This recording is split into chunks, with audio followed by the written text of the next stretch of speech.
The Dallas Mavericks are not going in the right direction. Let's get into this.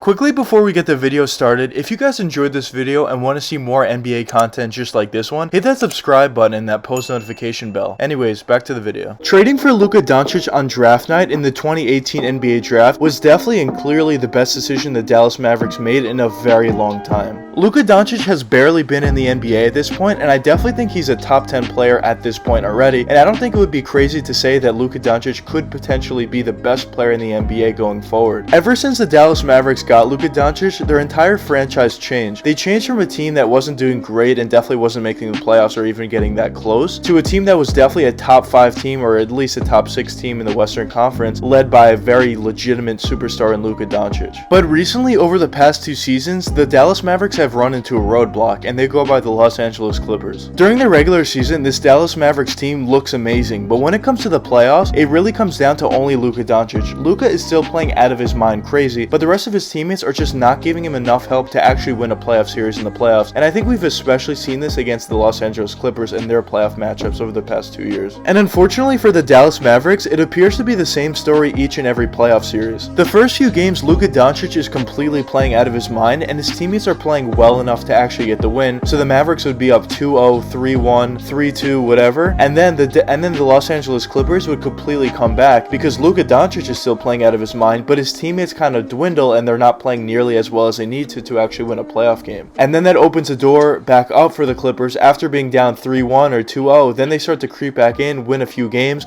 and all of a sudden it's 3-2 and the Clippers end up taking the series. I think it was pretty clear over the past few seasons, but now more than ever, it's very clear that Luka Doncic definitely needs some help on his roster. What Luka Doncic truly needs is a legitimate second guy that can at the very least be an all-star level talent. As a superstar, especially in this day and age, you really need a second guy to take some pressure off you so the defense can't completely only focus on you and make your life that much harder. If you have a second guy, not only does it make your life easier, but also you don't have to score every single possession and actually be pretty confident to pass the ball to your second guy and make sure that he can actually get some buckets on his own as well. You don't have to either score yourself or create yourself every single play, which Luka has been doing. And yeah, you could definitely point to a guy like Kristaps Porzingis as being that second guy, and when the Dallas Mavericks traded for him, he was definitely supposed to be that guy, but ever since he got there, he's either been injured or just not playing well, and at this point it's pretty clear that he hasn't been that guy up until this point. You could definitely say that Porzingis is still very young, which is true, and maybe he could eventually come into his role and become what he should have been coming into the Mavericks eventually, which is definitely true, but I still think there needs to be somewhat of a sense of urgency to bring in maybe a different guy,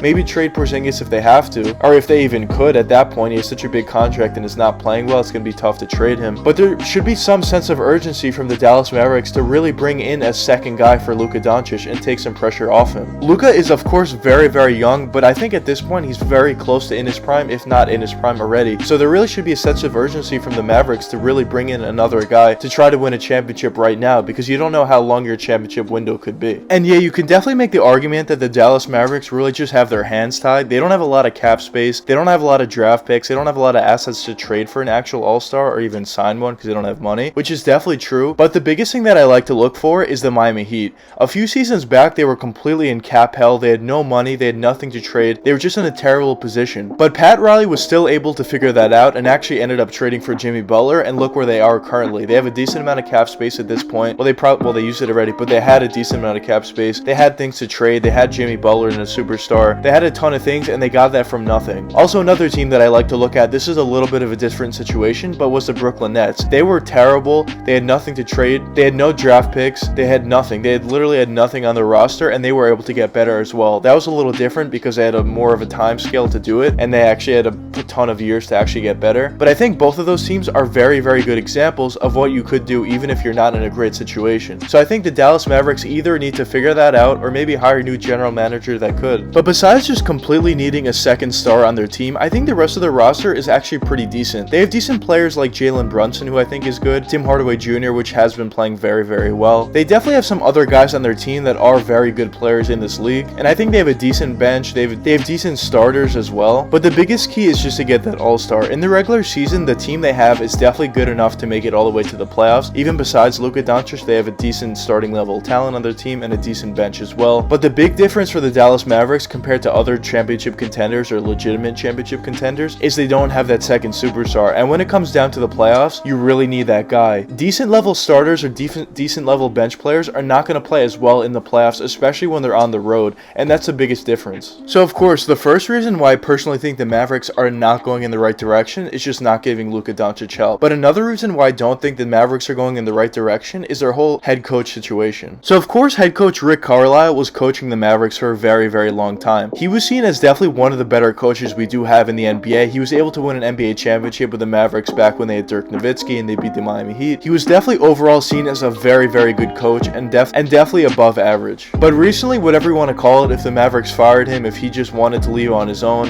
if they just parted ways mutually, whatever happened, Rick Carlisle ended up leaving the Dallas Mavericks and going to the Indiana Pacers. And then the Dallas Mavericks actually decided to hire head coach Jason Kidd, who doesn't have much coaching experience, and the experience that he does have, he didn't necessarily succeed. Now, you could say whatever you want. Maybe it was a good decision to fire or part ways, whatever happened with head coach Rick Carlisle. I'm not arguing that that's not the right decision. The reason why I don't think this is the right move for them is hiring head coach Jason Kidd. Maybe he could be amazing, maybe I'll be completely wrong, but he doesn't necessarily have a great track record as being a head coach. And I think where the Dallas Mavericks currently are at this point, they're kind of in a win now mode, and they have to be at the very least a championship contender. So I think they really need a really good head coach with great experience that has a great track record. I think they should have went a different direction in terms of their head coach that they actually decided to choose. But then again, I could be completely wrong. Maybe Jason Kidd has learned over the years of being an assistant head coach, especially winning a championship with the Lakers. Maybe he knows a lot more than he did back then, and he's a completely different coach, and it'll be amazing for the Mavericks. They'll play great, they'll win a championship eventually. We'll see. I don't know. That could happen, but just currently at this point, before the season even started, I just think they should have went in a different direction, in my opinion, if I was in that position. And by the way, I'm not saying that Jason Kidd doesn't know anything about basketball. Obviously, he was an amazing point guard for years and years, and he was one of the more smarter point guards we did have in the NBA, and a lot of people called him a player coach. But that's the thing, there's a ton of players in the past that were known as being player coaches and just very, very smart on the court, but then when it became time for them to actually become an NBA head coach, it didn't end up working out. Being an NBA head coach and being a player coach is two completely different things. And I'm not saying Jason Kidd can't coach, but I don't think he was necessarily the right fit for the Mavericks at this point in time for where they are. But overall, the two things that I think the Mavericks need to do better is, first of all, find a superstar, or at the very least an all-star player to put alongside Luka Doncic and really help him out, especially when it comes down to playoff time. If Porzingis is that guy, maybe he turns into that guy, amazing. Now you don't need to trade for one, he'll be that guy. But if he doesn't, I think the Mavericks really need to look in the trade market or maybe in free agency and really try to sign one of those guys or trade for one of those guys. And the next thing is to see if Jason Kidd is the right coach for them. They already signed him, they already hired him. Hopefully for their sake, he is the right guy. He turns out to be amazing for them. But if he's not, they really need to cut the cord quickly before it really becomes too late for them to win a championship and their championship window really has passed. Those are definitely the two big things that I think the Mavericks really need to figure out, but we'll see what happens going forward. But anyways, let me know what you guys think in the comments. Do you guys think that the Dallas Mavericks are headed in the right direction, or do you agree with me and think they're not headed in the right direction? But anyways, I hope you guys enjoyed the video, and if you did enjoy, please leave a like and subscribe and hit that post notification bell. It really helps me out a lot. Until the next time, peace out, guys.